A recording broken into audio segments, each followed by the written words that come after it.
जय श्री कृष्णा। राधे राधे सभी मित्रों को।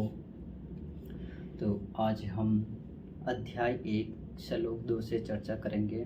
जैसा कि आपको पता है, अपन ने पूर्व वीडियो में अध्याय 1 के श्लोक 1 के बारे में चर्चा की थी। आज श्रीमद् भागवत गीता शुरुआत करने से पहले हम मद् भागवत गीता के जो 4 श्लोक हैं इसी से प्रारंभ करते हैं। कृष्णाय वासुदेवाय हरिये परमात्मनः प्रणते क्लेशनाशाय गोविंदाय नमो नमः। और हम श्री कृष्ण भगवान को नमस्कार करते हैं। इसी के साथ श्रीमद् भागवत गीता का प्रारंभ करते हैं। पूर्व श्लोक की एक बार फिर से चर्चा के साथ अपन आगे बढ़ते हैं। धर्मक्षेत्र कुरुक्षेत्र समवेत्ता युयोत्सवः माम का पांडवाश्चवे किम्र पूर्वतम संजय। यानी कि धृतराष्ट्र कहता है, हे संजय, धर्मभूमि या कुरुक्षेत्र युद्ध की इच्छा से एकत्र हुए मेरे तथा जो पांडु के पुत्र ने क्या किया, यानी कुरुक्षेत्र के युद्ध स्थल के बारे में पूछता है। संजय कहता है, दूसरे श्लोक, संजय उवाच दृष्टा तु पांडवम अनेकम व्यूढ़म दुर्योधनः तदा आचार्यम उपसमयम राजा वचनम अब्रवीत है। यानी कि संजय ने कहा, हे राजन, पांडु पुत्रों द्वारा सेना की जो व्यूह रचना को देखकर राजा दुर्योधन अपने गुरु जो द्रोणाचार्य के पास जाता है और उसने यह शब्द कहता है, पश्येताम पांडुपुत्राणाम आचार्यः महतीम च मोम व्यूढ़ाम द्रुपद पुत्रेण व शिष्येण धीमतः। यानी कि हे आचार्य, पांडु पुत्रों की विशाल सेना को देखे, जिसे आपके जो बुद्धिमान शिष्य द्रुपद का जो पुत्र धृष्टद्युम्न ने इतने जो कौशल के साथ व्यवस्थित किया है। श्लोक 4 अत्र शूरा महेश्वर साम भीमा अर्जुनः समा युयुद्धान विराट चे द्रुपद चे महारथ है। यानी कि इस सेना में भीम तथा अर्जुन के समान युद्ध करने वाले अनेक वीर धनुर्धर हैं। यहाँ महारथी युयुद्धान यानी कि विराट राजा विराट तथा उन विराट के राजा जो राजस्थान में विराट के राजा उनके बारे में, तथा जो द्रौपदी के पिता धृष्टकेतु चकितान काशीराजः चे वीर्यवान पुरुजित कुंती भोज चे सेव्यः च नरपुंगवः। इनके साथ ही धृष्टकेतु चकितान काशीराज पुरुजित कुंती भोज तथा सेव्य जैसे महान शक्तिशाली योद्धा भी हैं। कहने का मतलब जो ये पांडवों की जो सेना में जो कौन कौन शामिल थे उनके बारे में बताया गया है। युद्धामन्युश्च विक्रांत उत्तम मौजा चे वीर्यवान सौभद्र द्रौपदेयः चे सर्वे एव महारथः। यानी कि पराक्रमी युद्ध में अभिमन्यु अत्यंत शक्तिशाली, उत्तम मौजा सुभद्रा का पुत्र यानी अर्जुन की पत्नी सुभद्रा का पुत्र अभिमन्यु तथा द्रौपदी के पुत्र ये सभी महारथी भी थे। अस्माकं तु विशिष्टा ये तान निबोध द्विज उत्तमम सैन्यस्य संज्ञा अर्थम तान ब्रह्मरीव ते। यानी कि किंतु हे ब्राह्मण श्रेष्ठ, यहाँ जो गुरु द्रोणाचार्य के लिए प्रयुक्त हुआ है, आपकी सूचना के लिए मैं अपनी सेना के उन नायकों के विषय में बताना चाहूँगा जो मेरी सेना को संचालित करने में विशेष रूप से निपुण है। दुर्योधन अपनी सेना का उल्लेख करते हुए गुरु द्रोणाचार्य से कहता है, भवान भीष्म चे कर्ण चे कृप चे समितंजय अश्वत्थामा विकर्ण चे सोमदत्ति तथा एव च। मेरी सेना में स्वयं आप गुरु द्रोणाचार्य, भीष्म, कर्ण, कृपाचार्य, अश्वत्थामा, विकर्ण तथा सोमदत्त का पुत्र भूरिश्रवा आदि हैं जो युद्ध में सदैव विजयी रहे हैं। यानी कि दुर्योधन उन अद्वितीय वीरों का उल्लेख करता जो युद्ध में सदैव विजयी रहे हैं। विकर्ण जो कि दुर्योधन का भाई, अश्वत्थामा गुरु द्रोणाचार्य का पुत्र, और सोमदत्ति या भूरिश्रवा जो भाइयों के राजा का पुत्र, और कर्ण जो कि अर्जुन का आधा भाई, ये सभी दुर्योधन की ओर से युद्ध में शामिल थे। श्लोक 9 अन्य चे बहवश्रवा मत अर्थे त्यक्त जीवितः नाना शस्त्र प्रहरणा सर्वे युद्ध विशारदः। यानी कि ऐसे अनेक वीर भी हैं जो मेरे लिए अपना जीवन त्याग करने के लिए उद्यत हैं। वे विविध प्रकार के हथियारों से सुसज्जित हैं और युद्ध विद्या में भी निपुण हैं।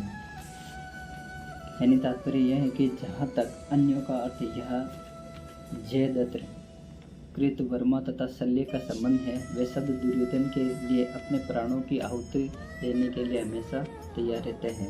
दूसरे शब्दों में ये पूर्व निश्चित है कि वे अब पापी दुर्योधन के दल में सम्मिलित होने के कारण कुरुक्षेत्र में युद्ध में मारे जाएंगे। निसंदेह अपने मित्रों की संयुक्त शक्ति के कारण दुर्योधन अपनी विजय के प्रति आश्वस्त था।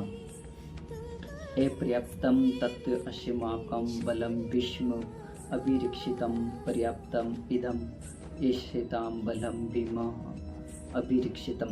यानी कि हमारी शक्ति अपरिमेय है और हम सब पितामह द्वारा भली भांति संरक्षित है, जबकि पांडवों की शक्ति भीम और अर्जुन के द्वारा भली भांति संरक्षित होकर सीमित है। यानी कि तात्पर्य है कि जहाँ दुर्योधन ने तुलनात्मक शक्ति का अनुमान प्रस्तुत करते हुए सोचता है कि अत्यंत अनुभवी सेना नायक जो भीष्म पितामह द्वारा विशेष रूप से संरक्षित यानी कि उनके संरक्षण में होने के कारण सशस्त्र सेनाओं की शक्ति भी अपरिमेय बताता है, सोचता है। और दूसरी ओर पांडवों की सेना जो कि सीमित है क्योंकि उनकी सुरक्षा कम अनुभवी जो नायक भीम से करता है, जो भीम की तुलना में नगण्य है, जो भीम द्वारा की जा रही जो भीष्म की तुलना में नगण्य कह सकता है। दुर्योधन सदैव भीष्म से ईर्ष्या करता था क्योंकि वह जानता था कि यदि उसकी मृत्यु कोई भी हुई भी तो वह भीम के द्वारा ही होगी, किंतु साथ ही उसे दृढ़ विश्वास भी था कि भीष्म की उपस्थिति में उसकी विजय निश्चित है, क्योंकि भीष्म कई अधिक उत्कृष्ट सेनापति व युद्ध में विजयी होगा, ये उसका दृढ़ निश्चय था। अयनेषु च सर्वेषु यथा भागम अवस्थितः भीष्मम् एव अभिरक्षन्तु भवन्तः सर्वे एव हि। यानी कि अतएव सैन्य व्यूह में अपने अपने मोर्चों पर खड़े रहकर आप सभी भीष्म पितामह को पूरी सहायता दे। दुर्योधन कहता है कि दुर्योधन सीधे सरल भाषा में अपन कह कि भीष्म पितामह जो शौर्य की प्रशंसा करने के बाद दुर्योधन ने सोचा कि कई अन्य योद्धा ये न समझ ले कि उन्हें जो कम महत्व दिया जा रहा है, तो दुर्योधन अपनी कूटनीति से के ढंग से स्थिति को संभालने के लिए से उपयुक्त शब्द कहता है। भीष्म यानी कि भीष्म देव निसंदेह महानतम योद्धा है, किंतु अब वे बूढ़े हो चुके हैं, तो प्रत्येक सैनिक को चाहिए कि चारों ओर से उनकी सुरक्षा का विशेष ध्यान रखा जाए। हो सकता है कि वे किसी एक दिशा में युद्ध करने में लग जाए और शत्रु इसकी व्यस्तता का लाभ उठा ले। अतः ये आवश्यकता है कि अन्य योद्धा मोर्चों पर अपनी अपनी स्थिति पर अडिग रहें और शत्रु को व्यूह न तोड़ने दें। दुर्योधन को पूर्ण विश्वास था कि कुरुओं की विजय भीष्म की उपस्थिति में निर्भर करती है। उसे युद्ध में भीष्म देव तथा द्रोणाचार्य के पूर्ण सहयोग की आशा थी, क्योंकि वह अच्छी तरह जानता था कि इन दोनों ने उस समय एक भी शब्द नहीं बोला जब द्रौपदी का जो असहायता में भरी सभा में उन्हें नग्न किया जा रहा था, जब उसने यह न्याय की भीख मांगी थी, यह जानते हुए भी कि इन दोनों सेनापतियों के मन में पांडवों के लिए स्नेह था। दुर्योधन को आशा थी कि वे स्नेह को उसी तरह त्याग देंगे जिस तरह उन्होंने जो द्रुत क्रीड़ा के अवसर पर किया था। यानी कि द्रुत क्रीड़ा सभा में दुर्योधन और भीष्म पिता उस समय मौन रहे थे। तस्य सन्नयन हर्षम कुरु प्रियदः पितामह सिंहनादम विंदः उच्चै शंखम दध्यो प्रतापवानः। यानी कि तब कुरु वंश के वयोवृद्ध यानी कि परम प्रतापी पितामह ने सिंह गर्जना की सी ध्वनि करने वाले अपने शंख को उच्च स्वर में बजाया, जिससे दुर्योधन को हर्ष हुआ। यानी कि कुरु तात्पर्य यह है कि कुरु वंश के वयोवृद्ध यानी कि बूढ़े पितामह भीष्म अपने जो पुत्र को मनोभाव को बढ़ाने के उद्देश्य से यानी कि मनोभाव को जगाने के लिए उसके प्रति अपनी स्वाभाविक दयावश उन्होंने उससे प्रसन्न करने के लिए अत्यंत उच्च स्वर में यानी कि युद्ध में शंख प्रारंभ करने से पहले जो शंख बजाया जाता है, जो शंख को बजाए मतलब इतनी तीव्र गति यानी कि तीव्र आवाज़ में कह सकते हैं, जो उनकी सिंह के समान स्थिति को दर्शाता है।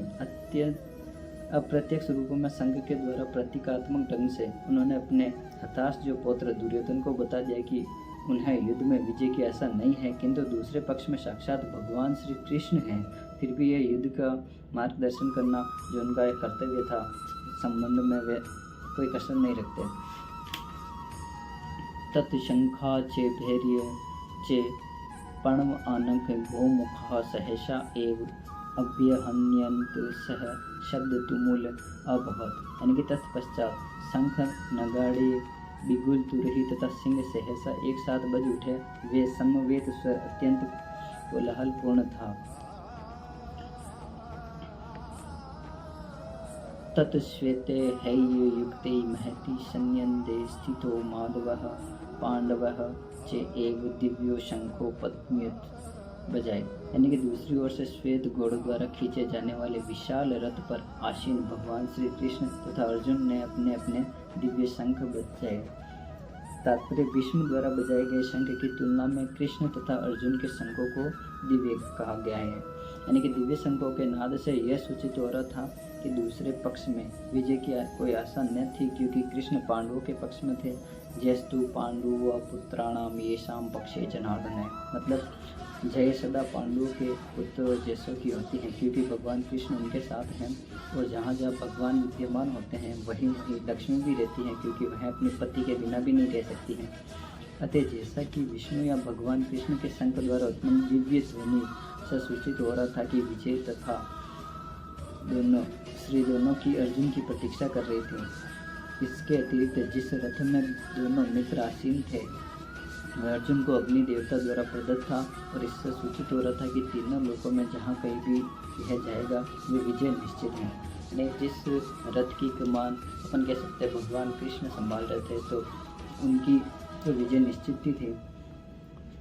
और आज के लिए अपन इतना ही, और आगे 25वें श्लोक से अगले वीडियो में चर्चा करेंगे। तब तक के लिए बने रहे। जय श्री कृष्ण, नमस्कार, धन्यवाद दोस्तों।